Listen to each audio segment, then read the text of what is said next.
Baik, sekarang saya ke Irman. Oke, terima kasih atas kesempatan yang diberikan. Ya, cerita Anda gimana? Kalau saya sih cuma ingin menambahkan sedikit dari teman saya Asnan tadi terkait TKA yang ada di Morowali. Bagaimana kami tidak resah Bang Karni? Jangankan untuk yang masuk melamar kerja, kami aja yang udah bekerja setelah orang asing ini tadi tahu pekerjaan yang dikerjakan mereka singkirkan kami. Contohnya seperti apa? Kemarin saya di sana bekerja sebagai kepala pengawas level supervisor ya. Awalnya Tiongkok ini masuk, mulai belajar dulu saya seperti apa di lapangan kan, seperti ini pekerjaan di lapangan. Setelah mereka tahu pekerjaan di lapangan, ya mereka singkirkan saya, digantikanlah posisi saya itu sama orang Tiongkok tadi. Anda berapa lama kerja di situ? Saya bekerja di sana 2 tahun. 2 tahun. 2 tahun saya bekerja biasanya masuk jam 6 pagi. Terkadang kalau jobnya padat saya masuk jam 5. Pulangnya biasa terkadang jam 10. Jam 10 malam. Biasa jam 5 juga tidak menetap kalau saya kan. Kalau harusnya jam kerja saya sebenarnya sampai jam 6 sore. Tapi karena tanggung jawab itu yang berat, saya apelkan dulu karyawannya masuk malam. Ya biasanya saya lewat dari itu. Biasa ada insiden di lapangan, maka saya harus tambah jam lagi untuk saya kerjakan itu. Apa yang disampaikan sama Asnan tadi betul sekali itu. Di sana itu orang asing itu hanya beberapa saya sebenarnya yang skill. Ya, rata-rata itu yang pekerja asing yang banyak itu yaitu kerjanya pasang batu, pekerjaan di lapangan, pokoknya pekerjaan di lapangan yang buruh kasar semua. Ada disebutkan tadi ada mes dari A sampai Z itu. Ketika ada turun sidak itu kan mes itu ada 3 lantai. 2 lantainya itu ke bawah Bang Karni. Ke bawah itu tidak diketahui itu bahwa ada orang di dalam. Jadi ketika ada sidak mungkin mereka melihat kalau dari datar begini hanya 1 tingkat bangunan itu. Padahal ada 2 lantai lagi ke bawah. Di situlah tempat mereka bersembunyi biasanya. Dan sudah disiapkan ada beberapa kontainer tempat orang Tiongkok itu bersembunyi ketika ada turun sidak. Seperti itu Bang Karni. Anda kenapa dikeluarin? Ya karena itu tadi Bang Karni, saya juga sampai hari ini nggak tahu apa kesalahan saya. Setelah orang Tiongkoknya sudah belajar di lapangan beberapa lama di lapangan, mereka ketahui pekerjaan di lapangan, supervisor ini seperti apa di lapangan, seperti ini atur pengawas. Saya tidak tahu kenapa, saya diundang waktu itu untuk meeting di lantai 2 di kantor perusahaan itu, sampai di sana dibacakan putusannya untuk di PHK. Di PHK setelah dibacakan putusannya disampaikan tidak bisa menjawab, tidak bisa menjawab di situ. Kalau mau lanjut proses hukum seperti itu. Tidak bisa membantah lah. Tidak bisa tidak bisa menjawab setelah dibacakan putusan itu langsung saya disuruh keluar. Setelah saya masuk itu semua sudah disiapkan security-nya dikawal dari lantai 1 sampai ke 2. Ada pesangonnya dibayar? Pesangonnya iya dibayar. Dibayar oleh mereka? Ya, dibayar. Tapi hanya mungkin tidak tidak seperti apa yang ada di Undang-Undang Tenaga Kerja. Baik.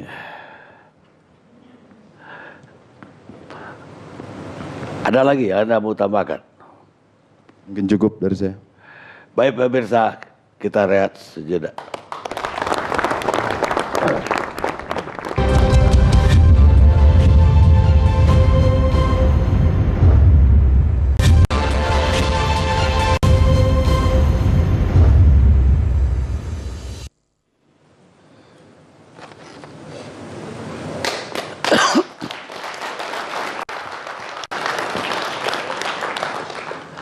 Pemirsa, kita lanjutkan diskusi kita. Semua kemakmuran itu adalah produknya buruh. Kata John Locke, filosof Inggris. Begitu pentingnya buruh. Sehingga kemakmuran yang kita nikmati itu produk mereka. Sekarang Said Iqbal.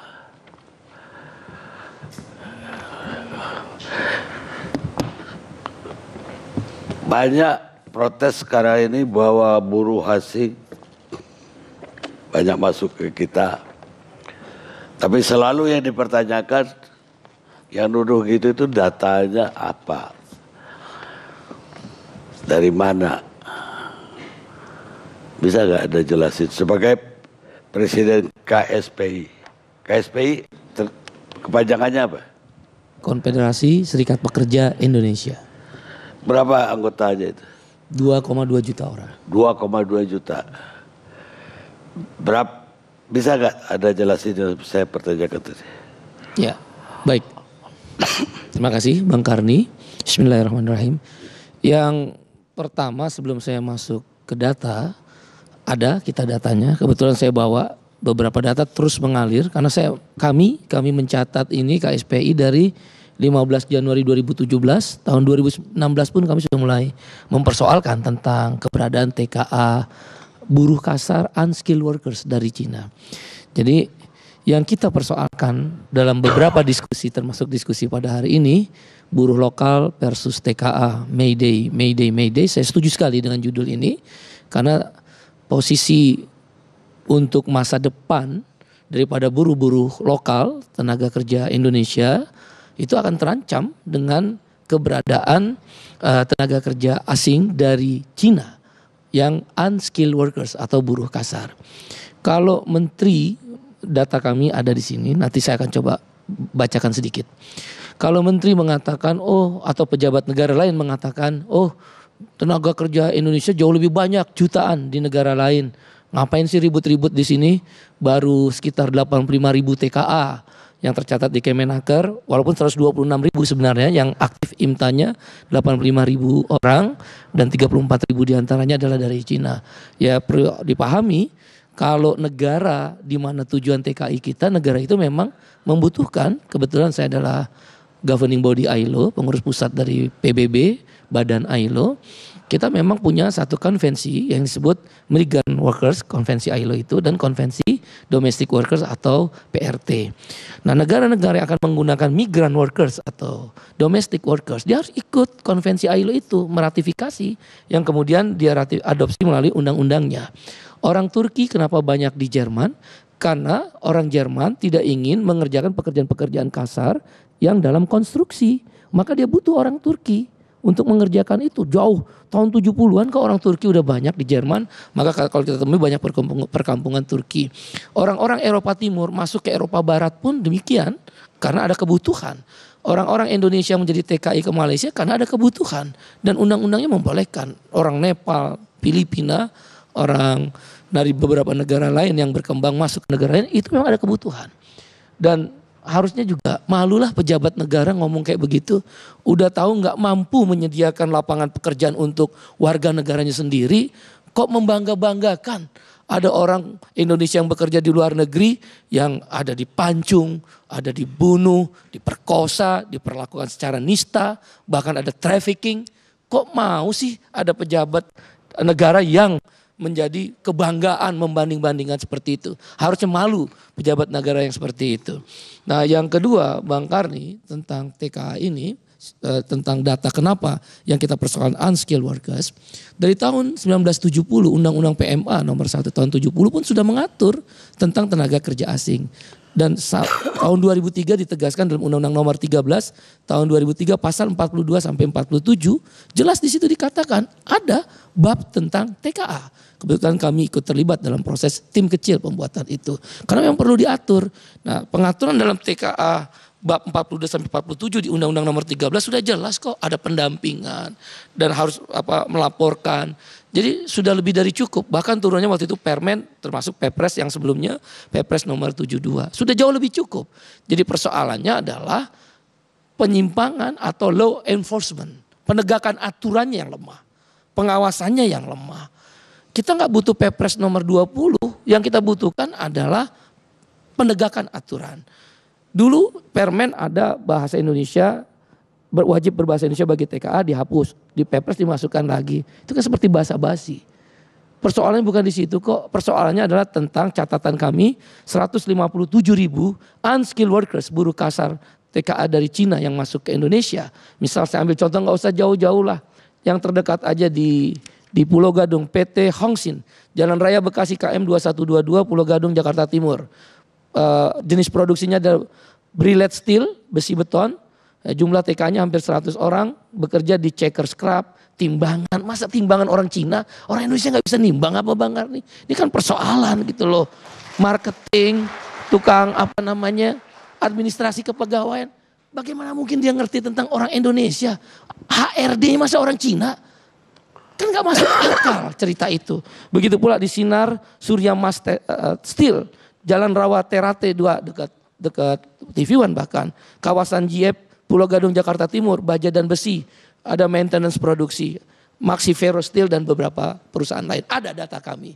Dan ini gak dicatat oleh pemerintah, oleh Kemenaker. Kenapa? Karena yang dicatat oleh pemerintah itu yang skill workers, yang meregister dapat KITAS, IMTA, dan ada RPTKA-nya. Ya jelas semua orang mencatat. Yang jadi persoal kita kan unskill, buru-buru kasar, yang mengancam lapangan pekerjaan buat pekerja-pekerja lokal. Nah itu tidak mungkin dia akan melaporkan kepada Kementerian Tenaga Kerja. Dan kan tadi udah marah-marah, masa berhenti di marah-marah sih? Harusnya ada dong tindakan-tindakan selanjutnya. Sudah ada berita-beritanya, kasus Morowali sudah ada, Buleleng sudah ada, Pandeglang di Baya sudah ada, di Banjarmasin sudah ada. Masa nggak ngerti? TV One sering bahkan di Meikarta, TV One kan waktu itu menyorot tukang batu, pemecah batu. Masa dari Cina? Emang kita nggak bisa orang Kerawang mau Purwakarta mecahin batu sampai harus mendatangkan orang Cina gitu loh. Ini bukan rasis, ini bukan persoalan rasis, ini persoalan tentang rasa keadilan. Apa sih tujuan investasi bersama government expenditure, konsumsi dan net export kan menciptakan peningkatan PDB. PDB meningkat, pertumbuhan ekonomi, economic growth.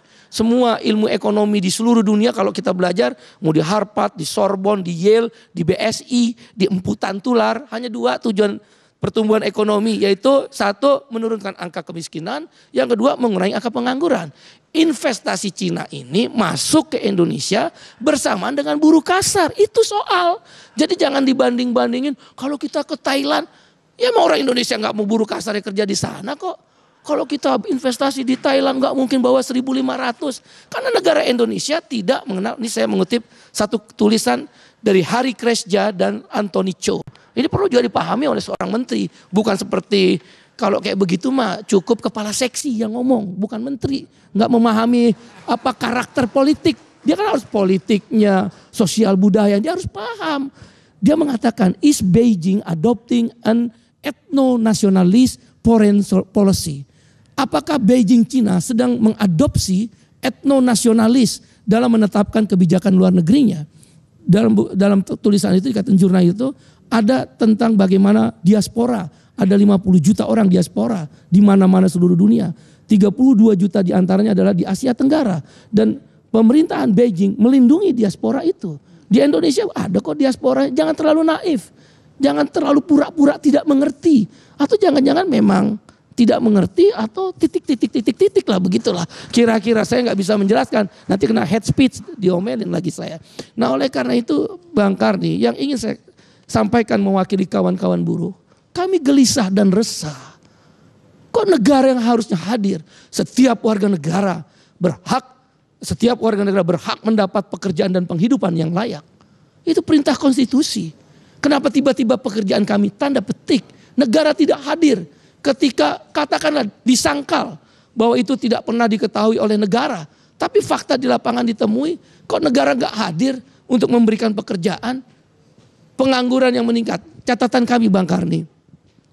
2016 gelombang pertama PHK terjadi. 2017 gelombang PHK kedua. Awal 2018 gelombang PHK ketiga. Kami punya catatan. Karena anggota kami yang menjadi korban PHK. Kalau catatan Depnaker itu kan laporan dari Disnaker. Ya dibikin yang bagus-bagus. Perusahaan juga takut ngelaporin itu. Nanti akan jadi perusahaan, kenapa kamu PHK dia? Kenapa kamu tidak melakukan langkah-langkah sebelum? Perusahaan gak mau pusing, gak dilaporin. Nah Disnaker dibikin bagus-bagus, akhirnya terjadi gap antara data Kemenaker dengan data kami tentang PHK. 3 gelombang PHK 150.000 orang. Depnaker hanya menulis 3.700. Kan gak masuk akal. Hari ini kalau mereka bilang 85.000, 34.000 di antara TKA Cina, kami punya 157.000. Nah nanti di pansus kita akan beberkan. Memang pansus harus membuka aja. Kemudian di tengah ketimpangan ekonomi yang masih tinggi. Buruh masih mendapatkan upah murah akibat peraturan pemerintah nomor 78 tahun 2015. Hari ini kita turun. Selain isu TK adalah isu tentang PP nomor 78. 4 tahun berturut-turut semenjak Bapak Jokowi menjadi presiden terus kita lakukan. Soeharto sekalipun gak pernah menghapus hak berunding serikat buruh dalam penentuan upah. Tapi hari ini pemerintahan sekarang berani menghapuskan hak berunding, negotiate right. Itu hak yang paling dasar dalam konvensi ILO nomor 87 dan nomor 98. Tapi itu dihapus. Di tengah kemudian adanya harga yang melambung tinggi, harga listrik Bang Karni. Akibat harga listrik yang naik per 3 bulan dalam 1 tahun. Kemudian sempat harga beras melambung tinggi. BBM premium kuota berkurang kemudian beralih. Kan pengguna motor tuh buruh, beralih ke Pertalite. Catatan kami secara sederhana 30% daya beli buruh turun. Daya beli turun, PHK hampir 150.000, kemudian